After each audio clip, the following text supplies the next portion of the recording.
Oi pessoal, eu sou Alessandro, estamos no fim do ano, essa época que eu faço várias listas de melhores do ano. Melhores histórias de super-heróis, melhores histórias em andamento, melhores histórias abertas e a lista definitiva, quando eu elenco meus 10, 15 quadrinhos favoritos no ano que passou. Só que além dessas listas de melhores, eu tenho feito, isso foi a sugestão de um inscrito acho que 2 anos atrás, uma lista com as minhas decepções. Ou seja, com aqueles quadrinhos que eu não curti muito. Claro que quando a gente está falando de decepção, a gente está falando de uma relação entre expectativa e realidade, ou expectativa e a experiência, e uma frustração a partir da comparação entre as duas coisas. Reparem também que eu não falo que essa é a lista dos piores quadrinhos que eu li em 2021. Provavelmente pode ter quadrinho pior do que esses que eu li, só que esses me decepcionaram. Quando eu faço uma lista dizendo que são as minhas maiores decepções, o que eu estou fazendo? Eu estou assumindo de cara a minha subjetividade. Eu estou assumindo de cara que não é meramente uma análise técnica, embora eu acho que alguns aqui não foram tecnicamente bem executados. Mas eu estou assumindo a minha relação como leitor em relação a isso. Há quadrinhos que talvez não tenham sido tão bem tecnicamente executados e eu gostei, por um motivo ou outro. Os motivos que fazem a gente gostar de uma obra não é só a execução dela, tem como aquilo conversa com a gente. Isso é papo para outro vídeo. De todo modo, estou aqui para assumir diante de vocês as minhas 10 decepções desse ano. Vocês vão reparar uma coisa ao ver o vídeo. Vocês vão reparar que todos os quadrinhos que eu vou mencionar aqui são de super-heróis. São quadrinhos da Marvel ou da DC. Bom, não tem Bonelli, não tem Franco-Belga, não tem Disney, não tem quadrinho brasileiro. Isso quer dizer que tudo que eu li todas essas frentes é maravilhoso? Não. Isso revela muito, na verdade, quem eu sou como leitor. Eu sou alguém que cresceu com quadrinhos de super-heróis. E até hoje, super-herói é a maior parte das minhas leituras. Estava pensando que, embora nessa lista só tenha super-herói é o único, vou botar aspas mais uma vez, falei isso no vídeo sobre os 10 melhores quadrinhos de super-heróis, é o único gênero que eu fiz uma lista exclusiva. Então isso diz muito respeito, fala muito sobre mim. E fala também, um pouco do nosso cenário, né? Sai muita coisa de super-herói. E tem bastante coisa que eu acho muito legal, e tem bastante coisa que eu não acho tão legal. E é claro que a gente só quer ler o que é o filé, a gente quer que tudo seja maravilhoso, mas eu penso que essas leituras ruins fazem um pouco parte da formação do leitor. Isso pode ser papo para outro vídeo. Mas vamos lá pegar as minhas 10 decepções de 2021. Vamos começar com isso aqui. Conan, a Batalha pela Coroa da Serpente. Bom, é super-herói? É super-herói, porque aqui a gente vê o Conan ligado, inserido no universo Marvel. Eu costumo dizer que há dois Conans. O Conan iboriano, que inclusive a Marvel publica histórias desse Conan na revista Conan o Bárbaro, e agora está saindo lá fora King Conan, e o Conan super-herói, que está inserido nesse universo Marvel. E aqui é um grande crossover do Conan com vários personagens da Marvel, numa trama que envolve o Mephisto. Cara, isso aqui, ao meu ver, tinha tudo para ser legal. Legal naquele estilo massa velho que a galera fala. Não no sentido do Conan puro, do Conan howardiano, não, isso não. Mas podia ser uma trama legal de fantasia. Mas foi muito mal executada, ao meu ver. Ao meu ver, soa como se fosse feita às pressas. Isso, às vezes eu tenho essa impressão com produtos do Conan nesse atual momento da Marvel. Tem suas exceções, por exemplo, Vingadores Selvagens é muito divertido, não é um quadrinho que se leva tanto a sério, e é bacana nisso. Mas tanto aquele Era de Conan, que teve dois volumes, quanto essas minisséries, esses crossovers, pelo menos a mim, não agradaram. Então tá aí. Começo com o Conan. Vamos tentar falar da Marvel e da DC. Tem um aqui que... eu vou pegar logo, alternando Marvel e DC, mas tem um aqui que eu acho que vai surpreender muito a galera. Porque é um quadrinho bem feito. Mas é esse aqui, ó. O Esquadrão Suicida do Tom Taylor. Esse é o volume 1. Acredito que... muita gente gostou disso aqui. Eu vi muita gente elogiando. Na minha lista dos 10 melhores, teve um que bastante gente não gostou e eu gostei.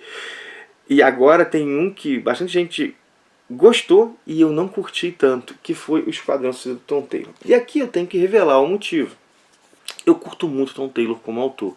Sempre lembro do X-Men Red, do trabalho que ele fez em Injustiça, pelo menos naquele início, que é onde eu li.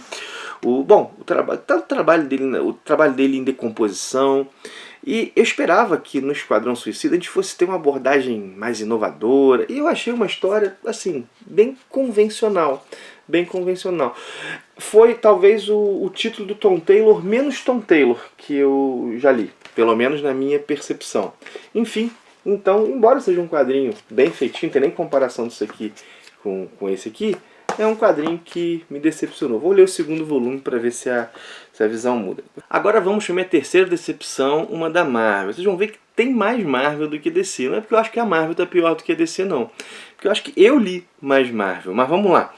Da Marvel tem esse aqui, Ravencroft. Isso aqui eu esperava que fosse ser muito bacana. O Ravencroft é como se fosse o Asilo Arkham da Marvel. Está muito ligado ao Carnificina. E aqui nós temos contos de Ravencroft que envolve o Rei do Crime, o Richard, envolve o Norman Osborn, deixa eu conferir, é isso mesmo, envolve o Norman Osborn, envolve um montão de gente e envolve o passado do Carnificina. Esperava que isso aqui pudesse ser algo bacana, com uma pegada mais de terror, mas não ficou legal ao fim e ao cabo. Assim. Acho que forçaram um pouco a mão no passado aí do Cletus Kasady, enfim, né, uma das decepções do ano. Para descer, vamos para Contos do Multiverso das Trevas. Isso aqui é o seguinte, tem o Multiverso das Trevas, seria o local onde os universos são feitos, e lá estão os universos que deram errado. Seria o reverso do multiverso, lá do avesso do multiverso. Uma coisa mais ou menos... Sei que conceitualmente é confuso, mas na prática isso aqui são what ifs, são contos. São diversos contos que revisitam sagas da DC, e nessas, como aqui está a morte do Superman, e põem finais terríveis para essas sagas. Isso aqui também tinha potencial, só que tudo acabou ganhando escopo cósmico demais, e o espaço não era tão grande, e que se quis tirar muitas consequências, a maior parte dos contos não ficou legal. Enfim, mais uma decepção. Para Marvel, essa daqui, e dessa aqui eu esperava muito, minha gente. Vingadores Desafio Celestial. Isso aqui saiu pelo selo Marvel Vintage. Isso é o seguinte, vamos lá. É uma saga que envolve Thanos, envolve cronologia da Marvel, uma saga lá dos anos 70, que é a saga da Madonna Celestial. E envolve a parentela do Thanos, envolve uma equipe de Vingadores, envolve um monte de coisas. Ou seja, tem tudo, isso aqui tinha tudo para eu gostar, e foi das leituras que mais arrastadas no meu ano. Realmente o Steve Englehart, acho que é assim que se pronuncia, não é um autor que eu curta tanto. Acho que os diálogos dele são ruins, as situações ficam forçadas.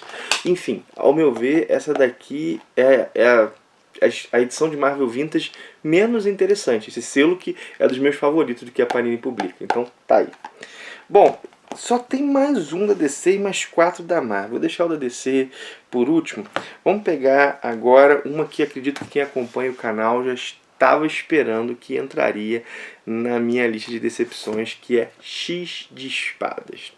Isso mesmo, essa saga, a primeira grande saga que envolveu de modo mais intenso os títulos dessa fase dos mutantes, fase que é capitaneada pelo Jonathan Hickman, fase que inclusive eu curto.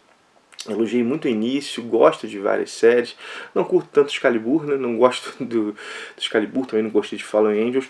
Eu estava muito empolgado com X de Espadas, porque X de Espadas é um crossover que prometia ser um torneio de artes marciais da Marvel. Tipo esses torneios que tem nos shonens de lutinha. Prometia algo assim. Dando uma breve sinopse, há uma outra nação que está ligada ao passado dos mutantes, está numa outra dimensão. Essa outra nação que viria até Krakoa, destruiria Krakoa, acabou que a coisa se resolveria num torneio de campeões dos dois lados. A coisa é um pouquinho mais complexa que isso. Esses campeões, cada um deveria portar uma espada. Houve uma profecia, houve duas profecias, uma para cada lado, que dizia quem seriam os campeões e quem que espadas eles deveriam portar. E a primeira parte foi da busca das espadas. Essa fase foi legal. E aí começou o torneio. Gente, e o torneio, ao meu ver, foi muito tosco. A gente esperava uma disputa, algo desse tipo. E aí, bom, houve várias disputas. Começou até interessante essa primeira luta aqui. Mas, no geral, a maior parte das disputas são disputas toscas. Por exemplo, tem uma disputa que foi um casamento, uma disputa que era o pessoal beber. O torneio acabou ficando nonsense e não funcionando. Então, X de espadas para mim é o ponto baixo de tudo que foi feito até agora nessa fase que o Jonathan Hickman capitaneia, né, que ele dá esse direcionamento criativo. O legado de X de espada traz conceitos legais. E a primeira edição pós X de espadas foi bacana, mas bom, a saga como um todo, ao meu ver, foi decepcionante. Agora vamos pegar 3 quadrinhos do Quarteto Fantástico. E acho que isso é bem... Como é que eu vou dizer? Era até esperado. Eu já disse várias vezes que eu gosto muito do Quarteto. O Quarteto tem também posições da minha lista de melhores do ano. Mas tem 3 quadrinhos ligados, 2 do Quarteto e um ligado ao Quarteto que, bom, eu não gostei tanto. Acho que é exatamente por gostar bastante do título, essas 3 edições, essas 3 histórias me desagradaram. A primeira delas é Império. Império é uma saga que envolveu os Vingadores e o Quarteto Fantástico, envolve também o Hulkling, o Icano, envolve bastante coisa.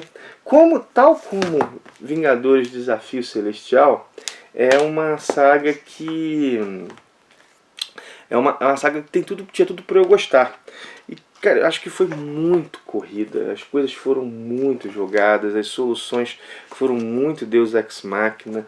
E, gente, outro motivo para isso aqui ser decepcionante para mim é que, sei lá, se fosse uma história, bom, um autor desconhecido, algum autor que que eu não curto tanto. Olha lá, o Jed MacKay é um autor que tá aí. Bom, às vezes eu gosto de alguma coisa, não gosto de outra. Mas, gente, foi escrito pelo Al Ewing, que é o meu escritor preferido da Marvel atualmente, e pelo Don Slott, que é um cara que eu gosto pra caramba. Mas o resultado ficou, bom, bem aquém do esperado. E o Slott também tem uma outra história que tá na lista, né? E eu, como eu disse, eu curto o Slott. Essa eu acho que entra um pouco nesse contexto do Esquadrão Suicida do Tom Taylor. Ela não é tão mal executada assim, mas tem um motivo para eu não gostar dela. Vamos lá? Que é Quarteto Fantástico, Ponto de Origem, que é o volume 5 do Quarteto Fantástico do Dan Slott. Acho que eu não lembro se é o volume anterior ou 2 volumes antes, que é um confronto do Dr. Destino que foi primoroso. Mas isso aqui, para mim, é o ponto baixo até agora. O que nós temos aqui? Nós temos o Quarteto Fantástico, de certa maneira, celebrando sua origem. O Richard reconstruindo a nave que os levou ao espaço pela primeira vez e que, bom, deu no que deu. Ele resolveu fazer aquela viagem até o final. Essa ideia é muito legal. Só que o Slott mexe na origem. Ele mexe na origem dos personagens. E algo que parecia um acidental, bom, foi proposital. Bom, eu não vou dizer mais do que isso para não dar tantos spoilers. Só que isso, ao meu ver, muda muito a relação do Reed com o Ben, do Coisa com o Senhor Fantástico. E muda de um jeito que mostra o Senhor Fantástico como infalível. E esse tropeço da soberba dele, que ao meu ver é uma parte constitutiva da origem, o Slott mexeu. E acho que a nova maneira, as novas luzes lançadas sobre as relações do quarteto não foram legais. Embora a história em si seja uma história legalzinha. A última da Marvel, ainda falta uma da DC, é do quarteto também, que é Quarteto Fantástico Grand Design. Isso aqui se propunha, né? Vamos lá, é inspirado em X-Men Grand Design, que se propõe a recontar a cronologia dos X-Men, que é feita pelo Ed Piskor, né? E em 3 volumes. Aqui é um volume só, feito pelo Tom Scioli, que é um fã do Jack Kirby. Ele não pretende recontar toda a origem, toda a cronologia do quarteto, mas foca na fase do Stan Lee, do Jack Kirby. Só que ele não reconta a cronologia. Também o Ed Piskor, ele tem suas liberdades criativas, mas aqui ele desconstrói. Ele mostra como as coisas poderiam ser. E aí, bom, a relação do Reed com a Susan é completamente diferente. Bom, e nesse afã de desconstruir, de mostrar como poderiam ser, ele fez algo que pra mim não funcionou tão bem. Enfim, Quarteto Fantástico Grand Design. Agora, por último, e também foi a última decepção desse ano, é um quadrinho que eu nem fiz a resenha ainda, e na verdade não é só esse quadrinho, não é só esse quadrinho, mas é o Mulher Maravilha Estado Futuro. Estou usando para simbolizar esse momento do Estado Futuro da DC. O que é o Estado Futuro? O Estado Futuro é vamos colocar assim, um selo que mostra um momento da DC, né, que nesse momento se mostra futuros possíveis, e futuros que lidam com o legado dos grandes personagens de Batman, Mulher Maravilha e Superman, e que também lidam com a ausência desses personagens. E vários desses conceitos podem ser aproveitados nas revistas mensais depois. Até agora, eu só gostei muito de uma história, que é a história do Philip Kennedy Johnson, agora não vou lembrar se é exatamente assim. É a história do Superman no mundo bélico. Essa história eu achei bem legal. Foi uma minissérie em 2 edições, saiu na mensal do Superman, mas tudo o resto eu achei genérico, de genérico para baixo. E eu pego a Mulher Maravilha um pouco para exemplificar, porque é brasileira, né? Então tinha uma expectativa. E é uma história genérica. Tem um elemento da brasilidade que vai aparecer aqui, a caipora, mas não é porque só não apareceu o elemento de brasilidade, é porque a coisa não foi tão bem desenvolvida. Então o que eu li de Estado Futuro até agora não foi tão legal. Eu continuarei lendo, vou ler o Lanterna Verde, eu espero ler todas as do Estado Futuro, mas a meu ver, me parece algo ter sido feito muito às pressas pela DC, que estava pensando mais na fase que vinha depois, e aí não houve um cuidado tão grande com essas histórias. Enfim, minha gente, são essas as minhas 10 decepções do ano. Tá aí, as minhas 10 decepções do ano.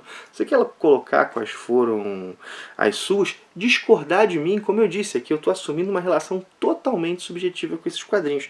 Por exemplo, alguém pode dizer que o quarteto do Slott foi muito legal, ou curtiu a Yara Flor, essa primeira aparição dela, ou sei lá, que o que eu falei do Esquadrão do Tom Taylor é bobagem. Enfim, eu estou assumindo uma subjetividade aqui, realmente é um vídeo com esse olhar, mas eu acho legal fazer esse vídeo, que aí o pessoal também acaba conhecendo meu perfil como leitor um pouco mais, né? O que eu não curto? Que eu não curto. Apresentei aqui hoje 10 quadrinhos que eu não gostei tanto.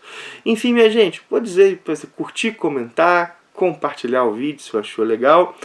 Tem link da Amazon na descrição, tem link da Panini, caso faça suas compras através desses links, isso ajuda demais o canal. Vou fazer uma coisa, eu vou deixar os quadrinhos que eu comentei aqui, o link. Embora eu não tenha curtido os quadrinhos, vai que alguém gosta desses quadrinhos e por exemplo, o Quarteto do Slott eu já falei que eu curto, mas outros aí, e bom, teve um cara que uma vez no canal falou que ele seguia as recomendações da seguinte maneira: tudo que eu falava que eu achava legal, ele ia pelo contrário. Tudo que eu falava achava que não era legal, eu e qualquer gibituber. Falei, vai que tem gente que é assim, né? Bom, se é assim e você que ainda assim quer ajudar o canal, vou deixar também os links específicos desses quadrinhos que forem vendidos aí na Amazon, vão ter link específico. Mas comprar qualquer coisa usando esses links ajuda demais o canal, tá, minha gente? Então, já fiz o jabá, pedi pra curtir, comentar, compartilhar, falei dos links patrocinados, vou parando então. Faltam aí 2 listas importantes, né? Falta a lista de melhores histórias fechadas, que sai ainda hoje. Bom, não sei quando você tá vendo, né? Sai no mesmo dia que esse vídeo saiu. E a Best of the Best, a lista definitiva. Essa sai no dia 1º de janeiro à tarde, tá joia? No final, comecinho da noite ali. É isso, minha gente. Forte abraço e até o próximo vídeo.